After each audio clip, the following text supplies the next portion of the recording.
Right now, someone is testing you, they're watching, waiting for you to flinch, to break, to show weakness. And the moment you do, they've won. But what if you didn't react at all? What if you just sat there completely still while chaos exploded around you? Here's what nobody tells you about power. It's not in your words, it's not in your muscles, it's not even in your intelligence. Power lives in the 3 seconds between what happens to you and how you respond. Most people give those 3 seconds away for free. They react instantly, predictably, like machines. Machiavelli called these people the governed. And then there are the others, the ones who control those 3 seconds like they control breathing. Slow, deliberate, lethal. He called them the governors. Which one are you? I'm going to show you exactly how Machiavelli weaponized calmness, not the fake meditation app calmness, not the just breathe nonsense. I'm talking about the kind of composure that makes dangerous people hesitate before approaching you. The kind that bends rooms to your gravity without saying a word. This is the Machiavelli protocol. And by the end of this video, you'll never react the same way again. But first, you need to understand what calm actually is, because most people get this completely wrong. Calm is not peace. It's not relaxation. It's not being zen. Calm is a calculated performance designed to create uncertainty in your opponent's mind. Think about it. When someone yells at you, what do they expect? They expect you to yell back, to defend yourself, to engage. That expectation is their strategy. But when you go completely still, when your face becomes unreadable, when you let silence fill the space where your reaction should be, you've just hijacked their entire plan. Now they're confused, off balance, second-guessing, and confusion is where you plant your flag. Machiavelli knew this 500 years ago. He wrote that the first method for estimating the intelligence of a ruler is to look at the men he has around him. But here's what he didn't write because it was too dangerous. The smartest rulers never let anyone estimate them at all. They stay unreadable, unmeasurable, unpredictable. That's the first protocol. Never react when expected. Someone insults you. Your hand twitches toward your phone. Your jaw tightens. You want to destroy them with words. Stop. That itch? That's your leash being pulled. The moment you react, you've confirmed that they have access to your buttons. They can press them anytime. You're now controllable. But here's the countermove. Let the silence breathe. Don't defend. Don't attack. Don't even acknowledge. Just look at them. Really look, like you're studying an insect. What happens next is pure psychology. They start talking more, explaining, justifying, filling the void, and with every word, they're handing you information, their insecurities, their tactics, their next move. This is what Machiavelli called letting your enemies destroy themselves with their own tongues. I've used this in business negotiations. Someone throws an aggressive lowball offer, clearly trying to rattle me. Old me would have gotten defensive, would have counter-offered immediately. Protocol me. I just stared, took a sip of water, let 20 seconds pass. You know what they did? They started negotiating against themselves. Raised their own offer twice before I said a single word. That's not luck. That's weaponized calm. But silence alone isn't enough. You need to control what people think your silence means. And that requires mastering the mask. Inside you might be furious, terrified, plotting revenge. Outside, stone. This isn't suppression, this is strategy. Machiavelli wrote to Lorenzo de' Medici that everyone sees what you appear to be. Few experience what you really are. Your real emotions are intelligence. Why would you broadcast intelligence to the enemy? Think of your face as a poker hand. Would you show your cards just because someone asked nicely? No. So why do you show your emotions just because someone provoked you? Here's the tactical advantage. When people can't read you, they start projecting their own fears onto you. The guilty think you know their secrets. The weak think you're plotting against them. The arrogant think you're intimidated. None of it is true. But you don't correct them. You let them marinate in their own assumptions because scared people make mistakes, and you're collecting every single one. I watched this play out in real time at a company I used to work for. New manager came in, super aggressive, trying to establish dominance. He'd publicly challenge people in meetings. Most would either fight back or shrink. I did neither. Just calm questions. Interesting point. What data supports that? Then silence. 3 weeks later, he stopped calling on me entirely. Not because I won any argument, but because my calm made him uncertain. And uncertainty is kryptonite to bullies. He couldn't figure out if I was unbothered or planning something. So he avoided me. That's the power of the mask. It makes you a mirror. They see their own doubts reflected back. But this only works if you actually feel nothing in the moment, and that requires accepting the worst before it even arrives. This sounds dark, it is. But Machiavelli wasn't writing fairy tales. He was writing survival manuals. Here's the technique. Every morning, mentally rehearse the worst thing that could happen today. Your partner leaves, your business fails, your friend betrays you, your reputation gets destroyed. Sit with it, not to be depressed, but to remove its power to shock you. Because when you've already accepted a possibility, it can't ambush you. Most people are emotionally shattered by betrayal because they never saw it coming. They were living in denial. You saw it coming months ago. You already mourned it. So when it happens, you're not reacting emotionally. You're executing contingency plan B. This is what special forces operators do. They visualize mission failure constantly. Not to be pessimistic, but to be prepared. When chaos hits, they're calm, because chaos was already part of the plan. I applied this to a partnership that felt shaky. Instead of hoping it would work out, I mentally prepared for it to collapse. Built exit strategies, documented everything, created backup revenue streams. When the partner eventually ghosted, I didn't panic, I didn't beg, I didn't even feel surprised. I just activated the protocol. 2 months later, I was better off than before. Meanwhile, they were scrambling. That's preemptive acceptance. It turns surprise attacks into expected outcomes. But here's where most people fail. They accept the bad but forget to master the good. They let praise control them just as much as criticism. Someone compliments you. Your ego inflates. You want more. You start performing for their approval. Congratulations. You're now addicted. And addictions are leashes. Machiavelli watched this destroy princes. They'd make decisions based on what would get them praised, not what would get them results. The moment your self-image depends on external validation, you're controllable. Here's the counter. When someone compliments you, stay neutral, not rude, not dismissive, just unreactive. Thanks and move on. Don't elaborate, don't fish for more, don't let it land. Because every compliment is a test. They're checking if they can influence you through positive reinforcement. If you light up, they've found a button. But if you stay flat, they realize flattery won't work on you. That's one less weapon they have. I've seen this in corporate environments. Leaders praise you publicly, then assign you extra work because they know you'll do it to maintain that golden child image. But if you don't chase the praise, if you're just as calm when criticized as when celebrated, they can't manipulate you with status games. You're now playing a different sport entirely. But staying calm during chaos and praise is only half the protocol. The real mastery is in controlling the tempo. Speed is the enemy of strategy. When you rush, you're reacting. When you're reacting, you're losing.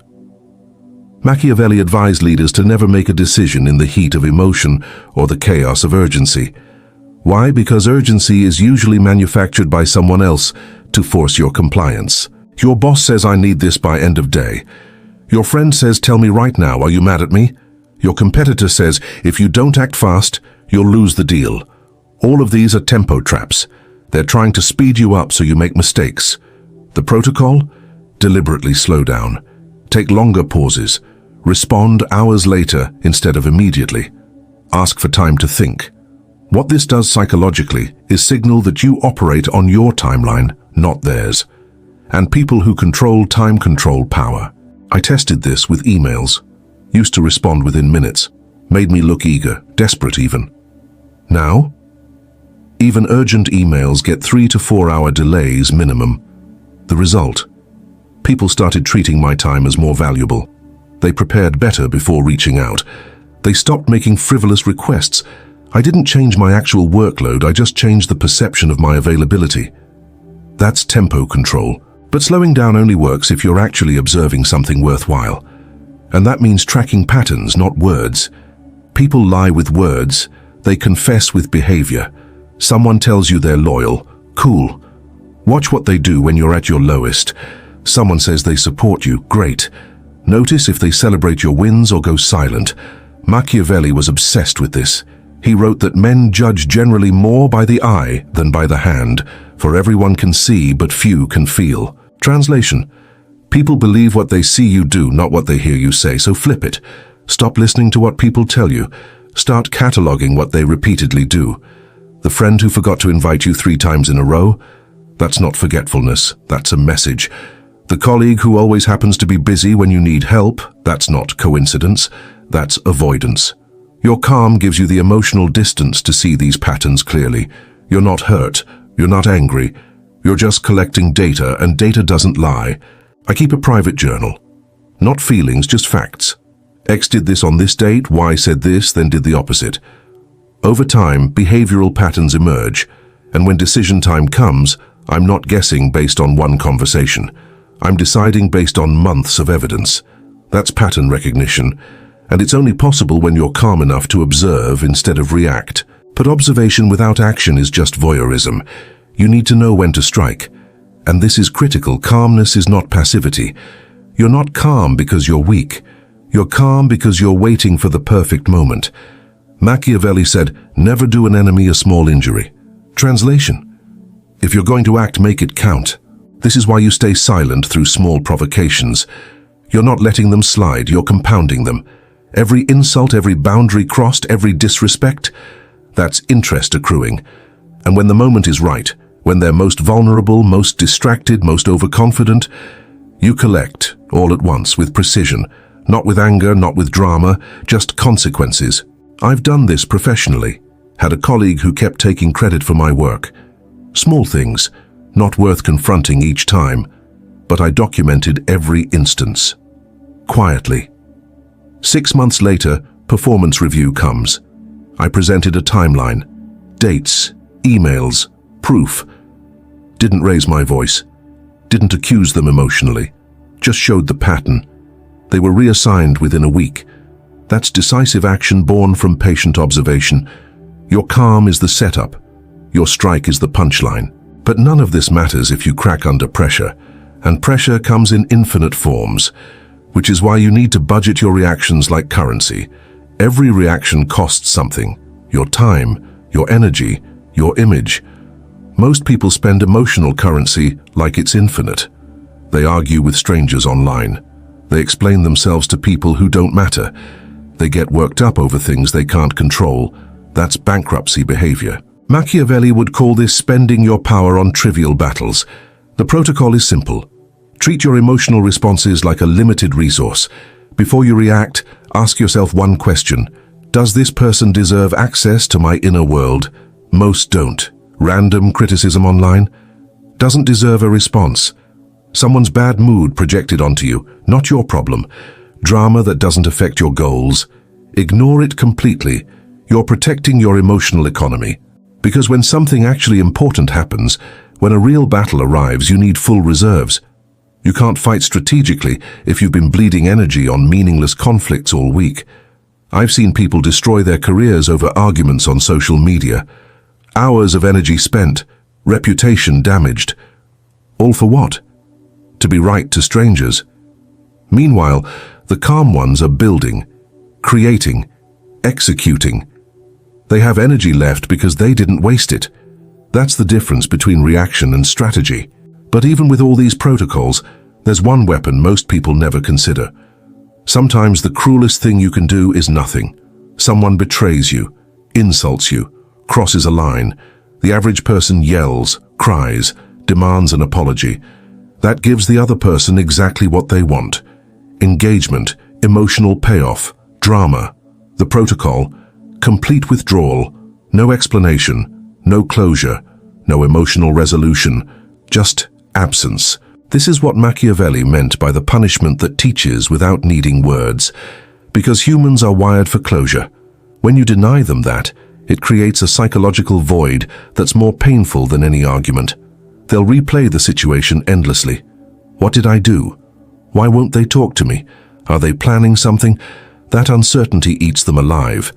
Meanwhile, you've moved on, not because you've forgiven, but because you've already written them out of your story. I've used this exactly twice in my life. Both times the person reached out months later, completely different energy. Not because I demanded an apology, but because my silence forced them to confront their own behavior without me there to blame. That's punishment without contact. It's brutal, it's effective, but it only works if you can genuinely let go. And that requires understanding the final piece of this protocol. You are not responsible for how others feel about your boundaries. Read that again. Most people break calmness because they feel guilty. Maybe I'm being too cold. Maybe I should explain. Maybe I owe them closure. No. Their discomfort with your boundaries is not your emergency. Machiavelli understood that guilt is a manipulation tool. When people can't control you emotionally, they try to control you morally. You're being mean. You're being unfair. You're not being a good friend. That's not moral guidance. That's attempted reprogramming. The protocol is this. Recognize guilt trips as what they are. Power plays disguised as ethics. Your silence, your boundaries, your refusal to engage, those aren't crimes, they're choices. And you're allowed to make them without explaining yourself to every person who's upset by them. This is emotional sovereignty. You own your reactions completely. Nobody else gets a vote. I've lost people over this. Friends who couldn't handle that, I wouldn't engage with their drama anymore. Family who got upset when I stopped being their emotional support on demand.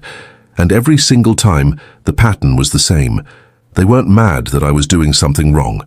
They were mad that I stopped doing what was convenient for them. That's not your guilt to carry. So here's what we've built. Protocols that transform calmness from a personality trait into a tactical advantage. You don't react when expected. You use silence as intelligence gathering. You accept the worst before it happens. You detach from praise. You control the tempo. You track patterns. You strike decisively. You budget reactions. You withdraw as punishment. And you own your emotional sovereignty completely. This isn't about being emotionless. It's about being ungovernable. When you master these protocols, something shifts. People start treating you differently. Not because you demanded it, but because your presence creates a gravitational field they can't ignore. They hesitate before testing you. They think twice before lying to you. They feel uncertain around you, and they can't explain why. That's the Machiavelli protocol in action. You're not playing their game anymore. You've created your own board, your own rules, and they're just starting to realize they've been checkmated 3 moves ago. The question is, are you ready to operate at this level? Because once you start, there's no going back to being reactive. Once you've tasted sovereignty, compliance feels like chains. If you want more protocols like this, subscribe. This channel is built for people who are done being controlled by their emotions and ready to control their reality instead. Welcome to the Machiavelli Protocol. Now go be ungovernable.